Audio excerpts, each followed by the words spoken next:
And so in the same way with the actuarial tables of insurance companies. They will say the average lifespan of an adult male is 65 years. But on any individual case, these tables do not tell us when I am going to die. And so our critic, our Chinese critic might say, well, so you see, I myself am of a somewhat skeptical temperament, and I very much doubt, in fact, whether this way of coming at decisions really worked. Or, let us put it this way, we can never really prove whether any method of coming to decisions really works. I mean, I may make a foolish decision, and I call it foolish because as a result of it, I get killed. But there's absolutely no way of showing that my getting killed at that moment didn't preserve me from a worse fate, from making mistakes that involved the lives of many other people. If I so-called succeed by making a right decision, and I earn $1 million, there's no way of showing that this isn't so bad for my character, that's the worst thing that could possibly happen. So we never really know whether the outcome of a decision is a failure or a success, not in the long run, because only the unknown, what comes next, will show whether it was good or bad, and the unknown stretches infinitely into the future. But it seems to me that the importance of this old Chinese book of divination is twofold. First of all, there's a bad side to it, a distinct disadvantage in Chinese culture. The Chinese came so much to rely on the Book of Changes and to use its system of symbols, those trigrams I showed you, to use these for classifying all natural phenomena, that in the course of time it became a very rigid thing, and it excluded the perception of novelty. Now the warning and the advantage to us in that is we can do the same thing with scientific method. There are certain kinds of personality who become very rigid in their scientific ideas and simply automatically exclude certain possibilities because they don't conform with alleged scientific dogma. Take, for example, what we call ESP, or extrasensory perception. I rather call it extraordinary sensory perception. But still, there is good reason to believe that there is extremely strong evidence for something of this kind occurring, and yet many scientific people will ignore that evidence because they say things like that simply can't happen. And that is to fall into the same rut that the Chinese fell into when they relied too meticulously upon the classification of the world and of events found in the Book of Changes.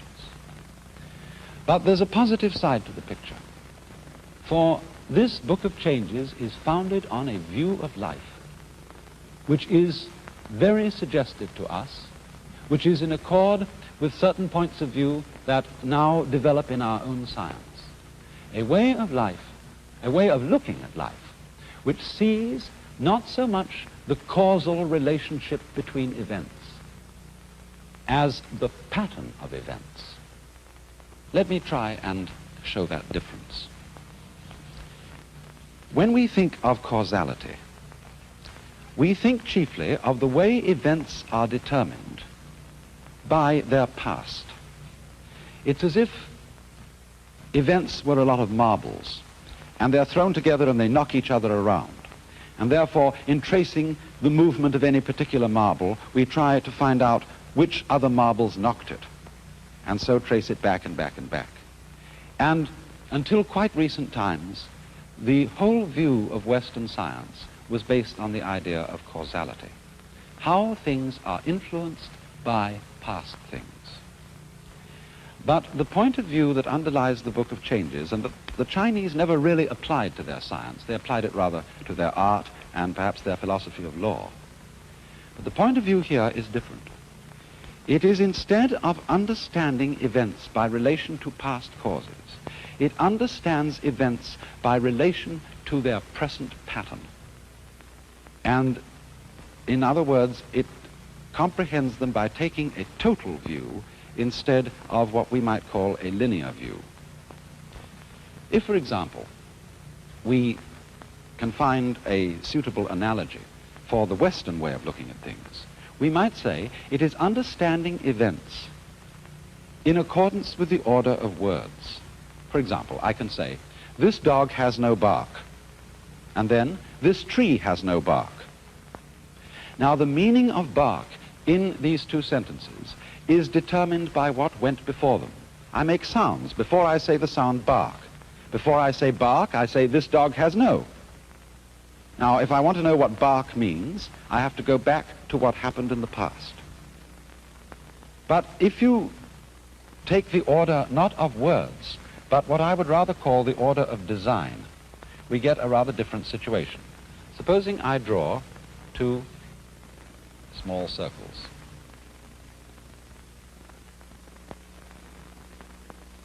And these correspond to the two words bark.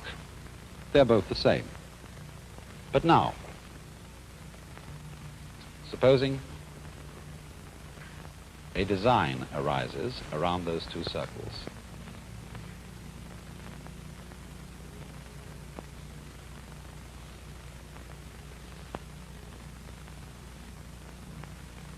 And then at once we see that in their context, those two original circles have quite different meaning. But you see their relationship to their meaning all at once. I mean, imagine, supposing these designs had not been drawn by a brush, line after line after line, but had appeared all together at once as you see the image appear when you're developing a photographic plate. Then you would see that the meaning of each part of the design is relative to the rest of it as you see it now at this moment. And so in the same way, the fundamental philosophy of the Book of Changes and of the Chinese idea of the relationship between events is to understand every event in its present context, not understanding it so much as we do by what went before it, but rather understanding it in terms of what goes with it. Thus, the idea of the Book of Changes is to reveal through its symbols the total pattern of the moment when the question is asked, on the supposition that the pattern of this moment governs even the tossing of the coins. Now then, the interesting comparison that arises out of this is that because we in the West have tended to understand events in accordance with the order of words, in accordance with the order of causality, we have evolved a conception of nature as based on law. In other words, when we ask for the explanation of any natural phenomenon, we look for that explanation in words, in a formulation that will describe a law. On the other hand, the Chinese have not evolved the idea of a law of nature, but something quite different, but equally valid and equally useful. There is indeed a word in Chinese for law, in very much our sense of law.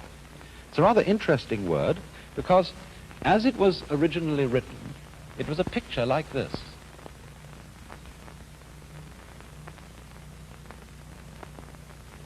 That's a picture of an iron cauldron, and beside it, a figure holding a knife.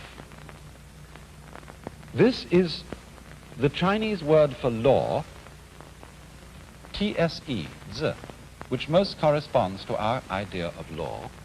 And the reason for this symbol is that in ancient times, some of the old emperors commanded the laws to be written on the iron sacrificial cauldrons. And when the people came to offer sacrifice and put their offerings into the cauldrons, they could read the laws written upon the cauldrons. But at the time when those ancient emperors ordered the laws to be written in this way, there were certain sages and scholars who said, no, you shouldn't write the laws down, because if you write the laws down, the people will develop a litigious spirit. That is to say, they will start quibbling. And therefore, the property of the order of nature is sometimes called in Chinese not this. The expression wu, ze, wu meaning not, wu ze is used, meaning apparently lawless. But it doesn't really mean lawless.